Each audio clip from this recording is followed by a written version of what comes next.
गीता में श्री कृष्ण ने कहा कि अर्जुन, तू बाहर देख रहा है, वो बाहर कुछ नहीं है, ये तो तुम्हारे अंदर है। ये पूरा महाभारत युद्ध तुम्हारे हृदय के अंदर हो रहा है। आवश्यक इस बात की तुम अंदर प्रवेश कर, और अंदर प्रवेश करेगा तो तुम्हें विशेष तथ्य दिखाई देगा।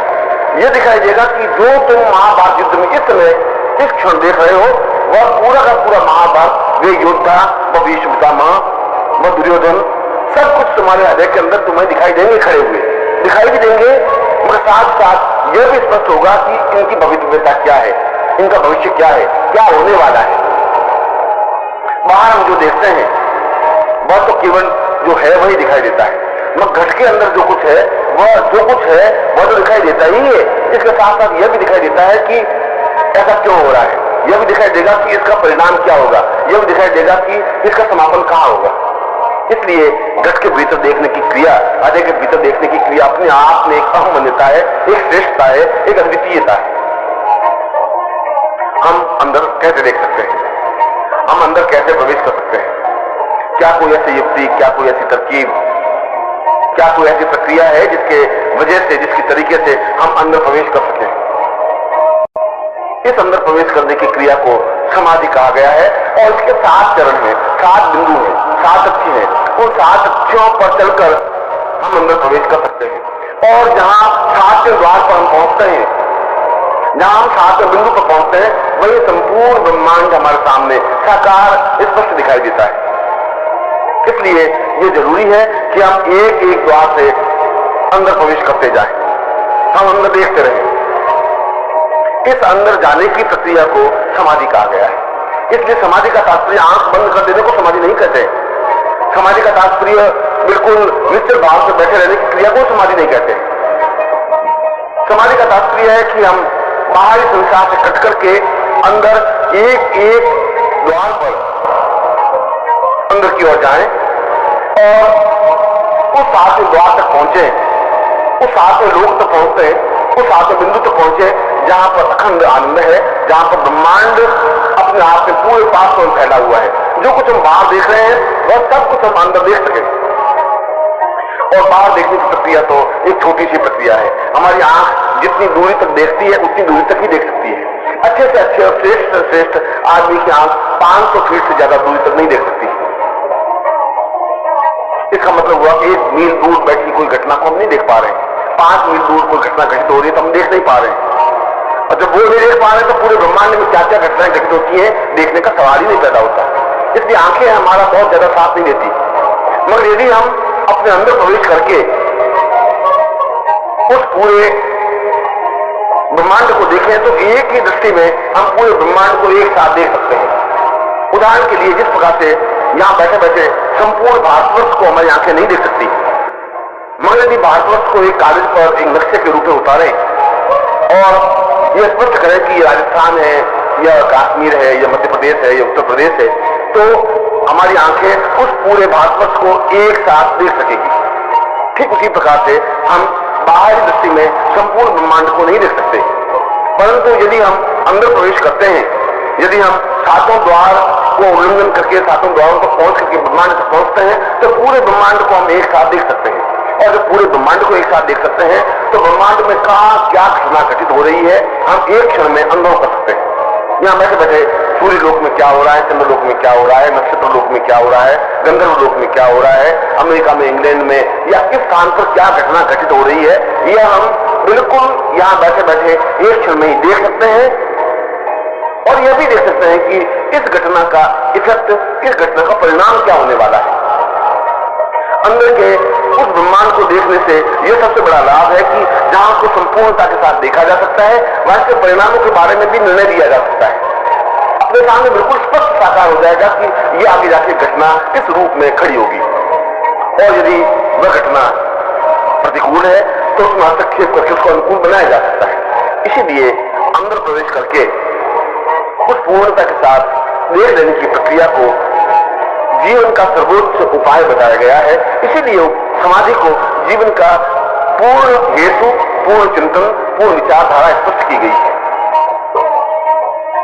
जो सही अर्थों में मानव है, जो सही अर्थों में जीवन की कल्पना करते हैं, जो सही अर्थों में ये समझने का चिंतन करते हैं कि मुझे अपने जीवन में उस पूर्णता को प्राप्त करना है जो हमारे पूर्वजों ने, ऋषियों ने प्राप्त किया, जो त्रिकालदर्शी कहलाए। और त्रिकालदर्शी का मतलब है वर्तमान को, भूतकाल को, भविष्यकाल को, तीनों कालों को एक साथ देखने की प्रक्रिया। उनके पास ऐसी कोई साधना नहीं थी, उनके पास ऐसा कोई विचार सागर नहीं था, वह तो केवल अपने अंदर उतरने की प्रक्रिया थी। और अंदर उतर करके एक द्वार, दूसरा, तीसरा, चौथा, पांचवा, छठा, सातवें द्वार पर पहुंच करके वो संपूर्ण ब्रह्मांड को एक साथ देने की क्रिया थी। और जब एक साथ देखने की क्रिया उनके पास होती थी तो वर्तमान को देख पाते थे। जब वर्तमान को देख पाते थे तो इसका भूत उसके सामने बिल्कुल साकार स्पष्ट होता था। ये मालूम पड़ सकता था कि भूतकाल में क्या घटना घटी है, कैसी घटना घटी है, और उसका भविष्य काल उसके सामने साकार होता था कि भविष्य में यह घटना किस प्रकार का मोड़ देगी या किस घटना का इफेक्ट, परिणाम, प्रभाव क्या होगा। यह हमारे लिए अत्यंत जरूरी है। वर्तमान जीवन के दुखों को समझने के लिए जरूरी है कि हम अपने पिछले जीवन को देखें, पिछले जीवन को अनुभव करें कि क्या तरीके हैं, कौन से कारण हैं जिसकी वजह से हम जीवन में दुख और परेशानियां भोग रहे हैं। हजारों रुपए खर्च करने के बाद भी स्वस्थ नहीं हो पा रहे हैं, परिश्रम करने के बाद भी संपन्न नहीं हो पा रहे हैं, जीवन में अभाव है, पीड़ा है, बाधा है, कष्ट है, चिंता है, तनाव है, सब कुछ होते हुए भी जीवन में जो आनंद नहीं है, इसका हेतु, इसका कारण क्या है। हम किसी वृक्ष को या वृक्ष के पत्तियों को क्यों सूख रही है, डालियां क्यों सूख रही है, इसको समझने के लिए ये जरूरी है कि हम जड़ तक पहुंचे। कहीं ऐसा तो नहीं है कि जड़ में दीमक लग गई हो और जड़ कट रही हो, ऐसा तो नहीं है कि जड़ सूख रही हो, ऐसा तो नहीं है कि जड़ में किसी प्रकार का रोग पैदा हो गया। जड़ तक पहुंचेंगे तो हम उन वृक्ष की शाखाओं को और वृक्ष को देख पाएंगे। इसीलिए इस वर्तमान जीवन को समझने के लिए हमारा गत जीवन और पूर्व जीवन भी समझना जरूरी हो जाता है, और यह समाधि के द्वारा ही संभव है। अब मैं समाधि के इन 7 बिंदुओं को मैं स्पष्ट कर रहा हूं, जिसके माध्यम से हम थॉटलेस माइंड या विचारपूर्ण मस्तिष्क या ब्रह्मांड दर्शन प्रक्रिया को स्पष्ट कर सकेंगे। इसके लिए पहला द्वार पूरक प्रक्रिया है। पूरक का मतलब है कि हम अंदर पहुंचने के लिए हमारे पास श्वास के अलावा और कोई रास्ता नहीं है। श्वास के माध्यम से ही हम अंदर पहुंच सकते हैं। बिना वायु के, बिना श्वास के हम जीवित रहने की कल्पना नहीं कर सकते। पूरक का तात्पर्य है हम अंदर वायु के साथ प्रवेश करें, क्योंकि वायु या प्राणवायु या श्वास प्रक्रिया सीधे हृदय स्थल पर और हृदय स्थल से होता हुआ नाभि स्थल पर पहुंचकर उसको हस्तक्षेप करता है, उसको प्रहार करता है। पूर्ण का तात्पर्य है कि हम पूर्ण रूप से सांस को अंदर लेने की क्रिया संपन्न करें। एक सामान्य मनुष्य को सांस लेने की क्रिया का ज्ञान नहीं है, वह उतनी सांस लेता है। वह जो सांस लेता है वह केवल गले तक ही जा पाती है। श्वास लेने की प्रक्रिया का तात्पर्य है कि जो हम श्वास ले वह नाभि स्थल तक पहुंचे, नाभि स्पंदित हो। यदि आपने 2 महीने के बच्चे को नींद में सोते हुए देखा हो तो आपको लगेगा कि जो सांस ले रहा है तो नाभि उसकी बराबर स्पंदित होती रहती है, धड़कती रहती है।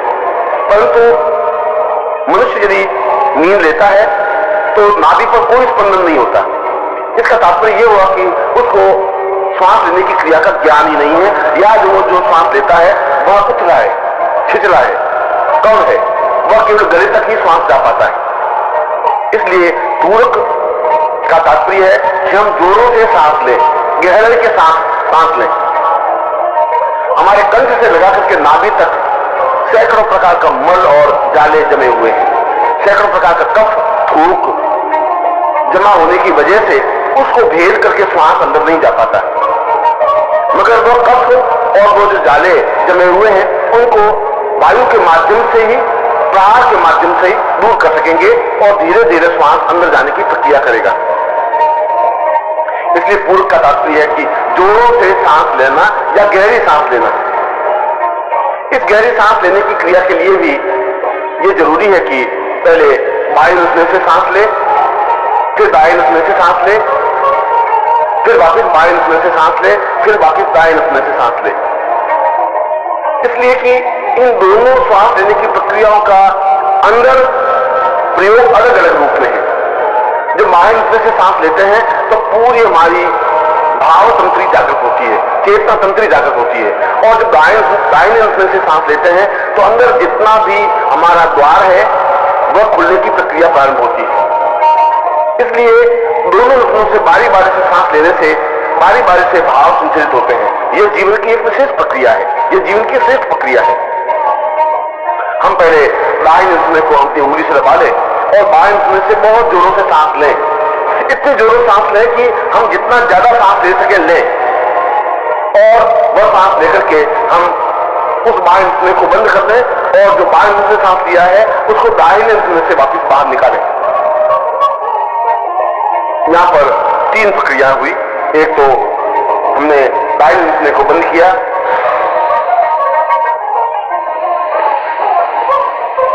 ये हमने बाएं नसों से सांस लिया और बाएं नसों से ही श्वास को वापस बाहर निकाला। दूसरी बार में बाएं हम अंगूठे से बंद करेंगे और दाहिने नसों से सांस लेंगे और दाहिने नसों से ही श्वास को बाहर निकालेंगे। बस श्वास बहुत गहराई के साथ लेंगे।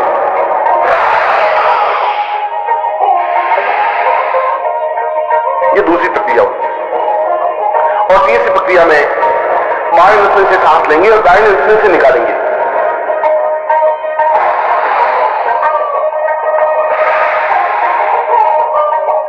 चौथी प्रक्रिया में दाहिने नसों से सांस लेंगे और बाएं नसों से बाहर निकालेंगे।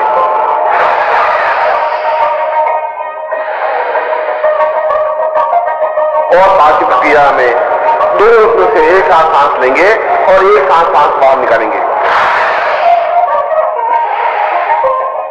ये पांचों प्रक्रियाएं पूरक कहलाती हैं। इस पूरक में रेचक क्रिया भी समावेश है।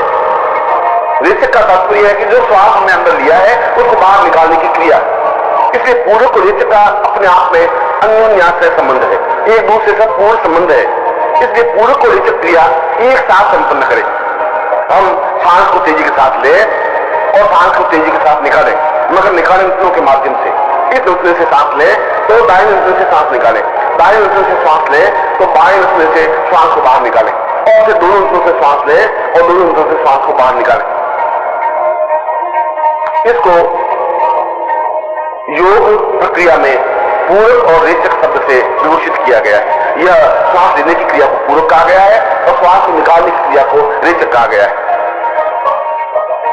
मगर इसके साथ दूसरा द्वार है कुंभक प्रक्रिया। कुंभक प्रक्रिया का तात्पर्य जो श्वास अंदर ले उसको अंदर रोक दे, और जितना ज्यादा समय तक रोके रहे उसको कुंभक कहते हैं। और कुंभक में न श्वास फिर वापस लिया जाता है न श्वास को बाहर निकाला जाता है। हम श्वास को दोनों नसों से ले और फिर जालंधर बंद लगा करके उसको हम रोक दें।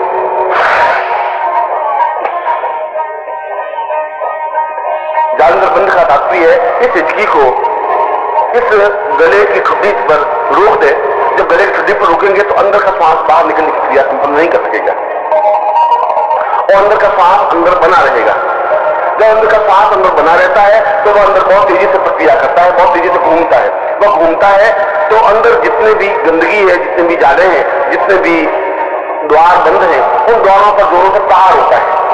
जैसा कि मैंने कहा कि 7वें द्वार तक पहुंचना है तो दूसरे द्वार पर प्रहार करने की क्रिया इस पूरक के माध्यम से ही संभव है, इस कुंभक के माध्यम से ही संभव है। और कुंभक प्रक्रिया जितनी ज्यादा समय तक की जाए उतनी जरूरी है। इसलिए श्वास को बाहर जल्दी निकालने की क्रिया नहीं करें। और जब हम कुंभक करेंगे तो 2 घटनाएं घटेंगी। एक तो हमारा चेहरा पूर्ण रूप से लाल सुर्ख हो जाएगा, इसलिए कि हम श्वास बाहर निकाल नहीं रहे और अंदर पूरी एक वेग, एक आग, एक चिंगारी पैदा हो रही है। और धीरे धीरे दूसरी क्रिया ये होगी कि हमारा पेट फूलने लगेगा। और पेट फूलने का तात्पर्य है हमारी नाड़ियों में एक तेजी से कार्य करने लगेगी, तेजी से स्पंदन होने लगेगा और नाड़ियों में जो गतिशीलता आनी चाहिए वो आएगी। और नाड़ियों में गतिशील आने का तात्पर्य है कि दूसरे द्वार को हम खोल सकेंगे। जैसे कि मैं आपके सामने कुंभक कर रहा हूं, आपने देखा होगा कि इस प्रक्रिया में पूरा चेहरा लालिमा की ओर, पूरा खून चेहरे की ओर आने लग जाता है। ऐसा लग जाता है कि चेहरा लाल होने लगा है। लाल होने का तात्पर्य हमारी सारी शरीर की नाड़ियां कार्य करने लग जाती हैं और वे कार्य करने की साथ साथ अंदर जो कुंभक होता है, अंदर जो श्वास होता है वो अपने आप में फैलता है, क्योंकि अंदर जठराग्नि है। उस अग्नि का उस वायु से जब संबंध स्थापन होता है तो वायु और फैलती है और वो फैल करके पेट को फुला देती है। और पेट को फुलाने का तात्पर्य है अंदर जितने भी रोग हैं वो समाप्त होने की प्रक्रिया। पेट को फुलाने का तात्पर्य है अंदर नाड़ियों में जो गतिशीलता नहीं है वो गतिशील होने की प्रक्रिया। समाधि का तीसरा चरण या तीसरा द्वार भस्त्रिका है। भस्त्रिका का तात्पर्य है कि अभी तक तो हमने पूरक और रेचक और कुंभक किया, श्वास को अंदर लिया, श्वास को बाहर निकाला, यह पूरक और रेचक हुआ, और फिर श्वास को अंदर रोकने की प्रक्रिया की, यह कुंभक हुआ।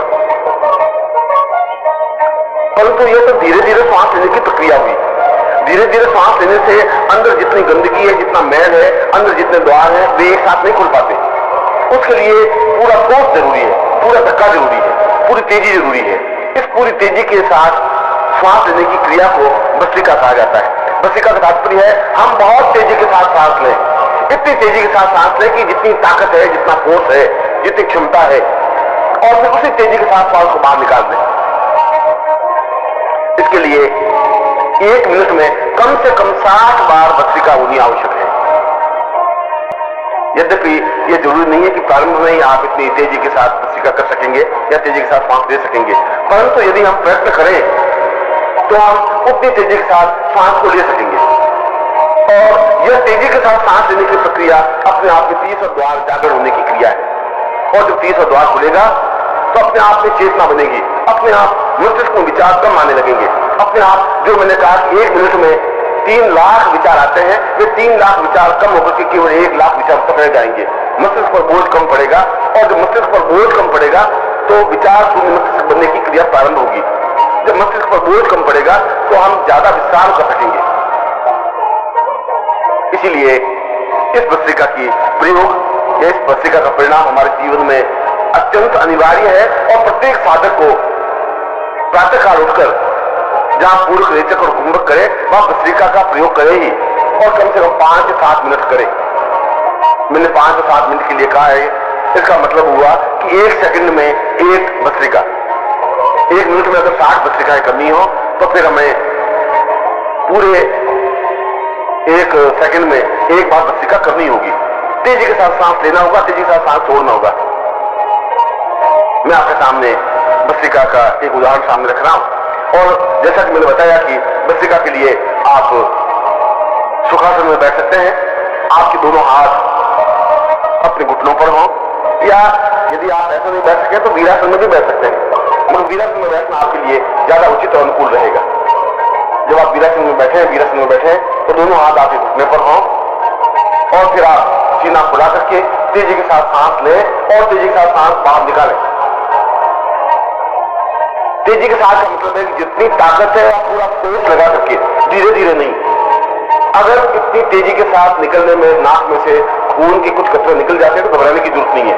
यह तो जो कुछ उस नाक के छिद्र से लगा करके कंठ तक जो कुछ जाले जमे हुए हैं, जो कुछ थक्के जमे हुए हैं, जो खून के कण जमे हुए हैं, जो कुछ लार और थूक जमा हुआ है, वह सब निकलने की प्रक्रिया है। वह सब निकलेगा तो ये रास्ता खुलेगा। ये सब रास्ता खुलेगा तो अपने आप में स्पष्ट हो सकेगा।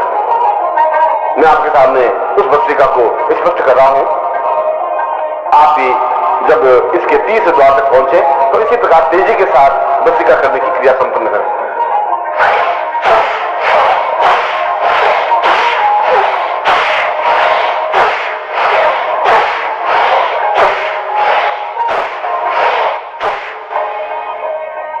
हम देखा होगा कि यह निरंतर आवाज होने की प्रक्रिया होनी चाहिए। आवाज का तात्पर्य है कि वह प्राणों के साथ में तेजी के साथ सांस बाहर निकलता है। तेजी के साथ सांस को अंदर गहराई साथ लेना है। किस प्रकार से तेजी के साथ ले, मगर जिस प्रकार से ले उसी प्रकार से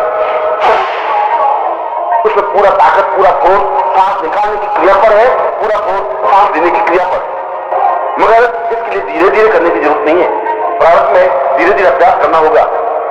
प्रारंभ में ऐसा हो सकता है, मगर जब आपका अभ्यास हो जाए तब आप उस प्रक्रिया के करें जहां 1 मिनट में 60 बार भस्त्रिका होती है।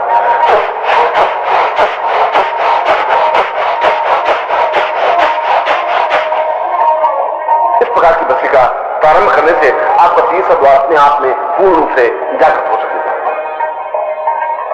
इसके बाद में जब आपका तीसरा द्वार जागृत हो जाए या हम तीसरे द्वार तक पहुंच जाएं, तब चौथे द्वार की ओर प्रवेश करने की क्रिया संपन्न करनी चाहिए। चौथे द्वार में प्रवेश करने की क्रिया केवल इस प्राणायाम और भस्त्रिका के बाद ही संभव है। इस चौथे प्रकार की क्रिया में यह जरूरी है कि हम बिल्कुल शांत तुरंत भस्त्रिका के बाद बैठ जाए। जो हम भस्त्रिका समाप्त करें उसमें किसी प्रकार का विलंब नहीं हो। जब हम भस्त्रिका समाप्त कर दें, संपन्न कर लें, चाहे हम 1 मिनट करें या 5 मिनट करें या 7 मिनट करें, एक स्वस्थ व्यक्ति 5 या 7 मिनट से ज्यादा भस्त्रिका नहीं कर सकता। यदि अभ्यास जब योगी करते हैं तो 7, 8, 10, 15 मिनट भी कर सकते हैं, मगर इस प्रक्रिया में पूरा शरीर गर्म हो जाता है, तेजी के साथ लावे की तरह लाभ स्वरूप अंगारे की तरह हो जाता है। शरीर की सारी नाड़ियां अपने आप में गतिशील हो जाती है, मस्तिष्क में खून का प्रवाह तेजी के साथ होने लग जाता है और सारा शरीर अपने आप में हल्का हो जाता है। और ठीक जो ही भस्त्रिका समाप्त की उसके बाद सुखासन में बैठ करके, जिस प्रकार से मैं बैठा हूं उसी प्रकार से बैठ करके पूर्ण रूप से शांत हो जाए। ऐसा लगे कि जैसे किसी प्रकार की शरीर में हलचल नहीं हो, शरीर में किसी प्रकार का उद्वेग नहीं हो, आंदोलन नहीं हो। भस्त्रिका समाप्त करते ही आंख मूंद करके 5 मिनट तक बिल्कुल निश्चल निष्कंप भाव से बैठे रहने की क्रिया को यह चौथे द्वार की जागरण अवस्था कहा जाता है, जिसको ध्यान कहा गया है। मैं भस्त्रिका समाप्त करते ही आंख बंद हो जाती है, मस्तिष्क स्थिर हो जाता है और किसी प्रकार का हलचल या आंदोलन या गति शरीर में नहीं रह पाती।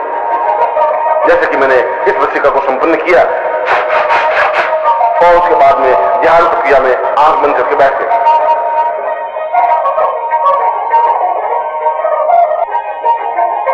ये चौथे द्वार के जागरण के लिए इस ध्यान की अत्यंत अनिवार्यता है और ये ध्यान प्रक्रिया कम से कम 5 मिनट तो होनी ही चाहिए। ज्यादा से ज्यादा 10 या 15 मिनट का अभ्यास बढ़ाना चाहिए। एक स्वस्थ व्यक्ति इस ध्यान प्रक्रिया को 32 मिनट तक ले जा सकता है।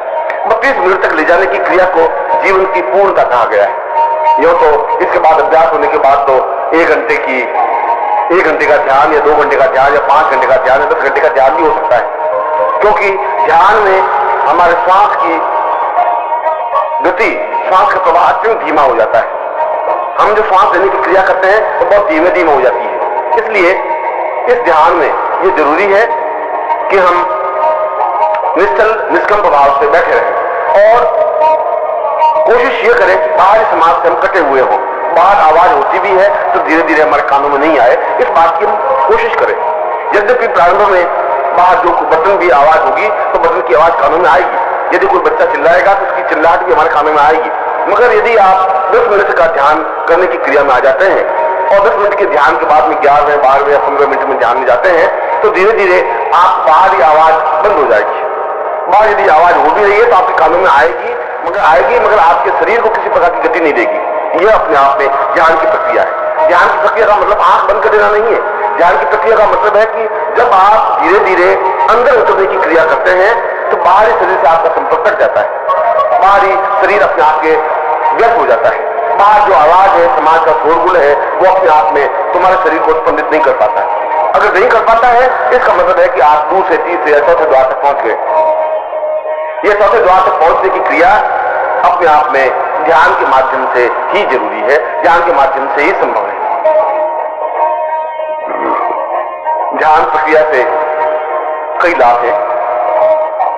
एक तो यह विचार पूर्ण मस्तिष्क तेजी के साथ अग्रसर करता है। बहुत तेजी के साथ हम विचार पूर्ण मस्तिष्क बना सकते हैं। जो 1 मिनट में 3 लाख विचार आपके मस्तिष्क में आते थे, जब आप ध्यान प्रक्रिया में आते हैं तो केवल 3000 विचार रह जाते हैं। इसका मतलब है कि हमने 100 गुना ज्यादा कम कर दिया। उस मस्तिष्क को ज्यादा हमने विश्राम दिया, मस्तिष्क ज्यादा स्थिर हुआ और फिर हम अंदर जाने की प्रक्रिया जब प्रारंभ करते हैं तो अपने आप में विचित्र और अलौकिक दृश्य हमें दिखाई देने लग जाते हैं। ऐसा लगता है कि ध्यान में हमें लगेगा कि हिमालय पहाड़ है और कंदराएं हैं, गुफाएं हैं, आप उसमें बैठे हैं और समाधि में रत हैं आप ऐसा भी देख सकें कि आप तालाब पे नहा रहे हैं, या उस ध्यान में ऐसा भी देख सकते हैं कि आप किसी की चक्कू मार के हत्या कर रहे हैं, या आप लूट मार कर रहे हैं, या झूठ बोल रहे हैं, या व्यापार कर रहे हैं। जो कुछ भी आप दृश्य देख रहे हैं वे आपके गत जीवन के दृश्य हैं। इसका मतलब है कि आप पूर्व जीवन में कहां थे और किस प्रकार के थे, यह सब अनुभूतियां चौथे द्वार के प्रवेश के बाद में स्पष्ट हो जाती हैं। चौथे द्वार में जब प्रवेश करते हैं, जब ध्यान प्रक्रिया हम जाते हैं, तो हमें मालूम पड़ जाता है कि हम पूर्व जीवन में कहां थे, किस प्रकार के थे। और यदि हम और गहराई में जाते हैं तो हमें यह भी मालूम पड़ जाएगा कि हम किस शहर में हमारा पूर्व जीवन था।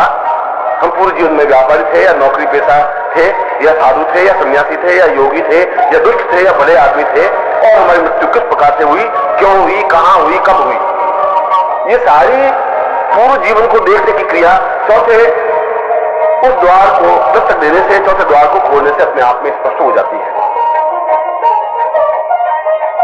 जब ध्यान लगाने की प्रक्रिया 32 मिनट की हो जाए, जब हम अकंप और अविचलित भाव से 32 मिनट तक बैठे रहने की क्रिया संपन्न कर सकें, तो समझना चाहिए कि ध्यान प्रक्रिया का एक चरण पूरा हुआ। फिर हम 5वें द्वार तक या 5 बिंदु तक पहुंचते हैं। और 5 बिंदु तक पहुंचने के लिए यह जरूरी है कि हम ध्यान में जिस अवस्था में है वहां हम चेतना अवस्था में है, वहां निष्क्रिय नहीं है। हमारा मस्तिष्क बिल्कुल हमारे ध्यान के साथ में है, और जो साथ में है तो अभी तक तो जो कुछ दृश्य आ रहे हैं केवल वही देख रहे हैं। हमारे पास में कोई गति नहीं है, हमें इसका कोई ज्ञान नहीं है कि हम कौन से दृश्य देखें और कौन से दृश्य नहीं देखें। अगर यदि हमें हिमालय की कमरा दिखाई दे रही है, दिखाई दे रही है, और हिमालय कमरा से पहले दिखाई दे रहा है कि हम किसी स्थान पर खड़े हैं, उससे पहले दिखाई दे रहा है कि हम किसी शहर में व्यापार कर रहे हैं, इसका मतलब हुआ कि हम प्रारंभ में व्यापारी थे, व्यापार कर रहे थे, और किसी गुरु के सानिध्य में आकर के हम साधना में रत हुए और हिमालय में जाकर साधना संपन्न की। मगर ये दृश्य जो कुछ आए उनको हमने देखा। पर इस 5वें द्वार का तात्पर्य यह हुआ कि हम जो कुछ दृश्य देखना चाहे वह देख सके। हम देखना चाहें कि हम किस शहर में थे तो उस शहर को हम स्पष्टता से जान सकते हैं। हम देखना चाहें कि हम प्रारंभ में जन्म कहां लिया, माँ कैसी थी, पिता कैसे थे, भाई बंधु स्वजन संबंधी कैसे थे, प्रारंभ में हमारा जीवन कैसा व्यतीत हुआ, यानी हम जो दृश्य देखना चाहें वह देख सके। इसके लिए धारणा शक्ति को 5वां द्वार कहा गया है। और धारणा शक्ति का तात्पर्य है कि हम उस और गहराई के साथ ध्यान प्रक्रिया को संपन्न करें। इस 5वें द्वार तक पहुंचने के बाद में हम उस स्टेज तक पहुंच जाते हैं कि बाहरी वातावरण से तो हम कट जाते हैं, बाहर आवाज या शोर होती है तो हमें सुनाई नहीं देती। मगर 5वें द्वार तक पहुंचने के बाद स्थिति वह बन जाती है कि यदि कोई व्यक्ति हमारे शरीर को झंझोड़ता भी है तब भी हमारा ध्यान टूटता नहीं है। यदि कोई पिन चुभो दे तब भी हमें दर्द अनुभव नहीं होता है। यदि कोई शरीर को काट ले तब भी किसी प्रकार की हलचल शरीर में नहीं होती है। इसका मतलब है कि हम धारणा शक्ति में चले गए। धारणा शक्ति का तात्पर्य है हम बहुत गहराई के साथ 5वें द्वार तक पहुंचे, और ये 5वें द्वार तक पहुंचने की क्रिया धीरे धीरे ध्यान अवस्था के माध्यम से संभव है। हम ज्यों ज्यों ध्यान करते रहेंगे, ज्यों ज्यों अंदर उतरते जाएंगे, क्योंकि हम आगे बढ़ते जाएंगे, और जब ध्यान 32 मिनट का हुआ उसके आगे हम ध्यान अवस्था में पहुंचे तो धारणा शक्ति की क्रिया प्रारंभ हो जाएगी। और जब धारणा शक्ति की क्रिया प्रारंभ होगी तो हमारा चिंतन बनेगा कि हम ब्रह्मांड में जो कुछ देखना चाहें देख सकेंगे, वर्तमान को जो देखना चाहें वह देख सकेंगे। हम वर्तमान में अमेरिका इंग्लैंड में क्या हो रहा है उसको देख सकते हैं। और उसके बाद 6वां सूत्र है पूर्ण रूप से चिंतन। यह पूर्ण रूप से चिंतन अपने इष्ट के प्रति पूर्ण समर्पण भाव है। हम इस लोक से अन्य लोकों में प्रवेश करने की क्रिया संपन्न कर सकते हैं, सूर्य लोक, चंद्र लोक, नक्षत्र लोक, ग्रह लोक, और यहीं पर आपको पूर्ण रूप से गुरु का सामिप्यता प्राप्त होती है। यहीं पर आपको गुरु स्पष्ट रूप से, जो गुरु अपने आप में पूर्ण चैतन्य है, जो गुरु अपने आप में निर्विकार है, निर्विकल्प है, जिस गुरु को हमने ज्ञान का एक अथाह समुद्र कहा है, वहां ऐसे द्वार पर आपको मिलेगा। वह गुरु नहीं जो सांसारिक है, वह गुरु जो ज्ञान चेतना है, जो दीप है, जो एक दीप शिखा है, जो ज्ञान का एक अखंड प्रवाह है। उस ज्ञान के अखंड प्रवाह को जब हम सामिप्य का अनुभव करते हैं, उसी गहराई में जाते हुए, तो समस्त शास्त्र वेद पुराण अपने आप हमारे जीवन में कंठस्थ हो जाते हैं, अपने आप हमारे सामने साकार हो जाते हैं। हमें किसी प्रकार का ज्ञान और चिंतन देने की क्रिया नहीं करनी पड़ती। ये अपने आप एक अद्वितीय स्थिति है कि सारा वेद पुराण उपनिषद अपने आप हमारे सामने साकार हो जाते हैं। वशिष्ठ विश्वामित्र अपने आप में स्पष्ट रूप से दिखाई देने लग जाते हैं। हम एक प्रकार से देखने की क्रिया संपन्न कर लेते हैं। छठे द्वार पर दस्तक देने से ही हम सिद्धाश्रम में प्रवेश कर पाते हैं, या सिद्धाश्रम को अपनी आंखों से देख पाते हैं, या इस शरीर से सिद्धाश्रम तक पहुंच सकते हैं। और सातवें द्वार को समाधि कहा गया है। समाधि का तात्पर्य है अखंड निर्विकल्प लीनता, अपने स्व को ईश्वर में पूर्ण रूप से विसर्जित कर देना, अपने आप को पूर्ण ब्रह्म बना देना, अपने आप को पूर्ण ब्रह्म में लीन कर देना, या जहां कहा अहम ब्रह्मास्मि, उस अहम ब्रह्मास्मि की क्रिया को यह सातवें द्वार कहा गया है। इसीलिए यह पहले द्वार से लगा के सातवें द्वार तक की क्रिया को समाधि अवस्था कहा गया है। और उन सातों द्वारों को प्राप्त करने से ही हम अपने जीवन में उस पूर्णता को, उस अखंड आनंद को अनुभूत कर सकते हैं, जहां हम सिद्धार्थ में प्रवेश कर सकते हैं और जहां हम पूर्ण रूप से अपने जीवन को अहम ब्रह्मास्मि रूप में विभूषित करके स्वयं सही शब्दों में ब्रह्म बन सकते हैं। मैं आपको आशीर्वाद देता हूं कि आप इन सातों द्वारों के माध्यम से पूर्ण समाधि अवस्था में पहुंच सके और ब्रह्म बन सके, ऐसा ही आपको आशीर्वाद दे रहा है।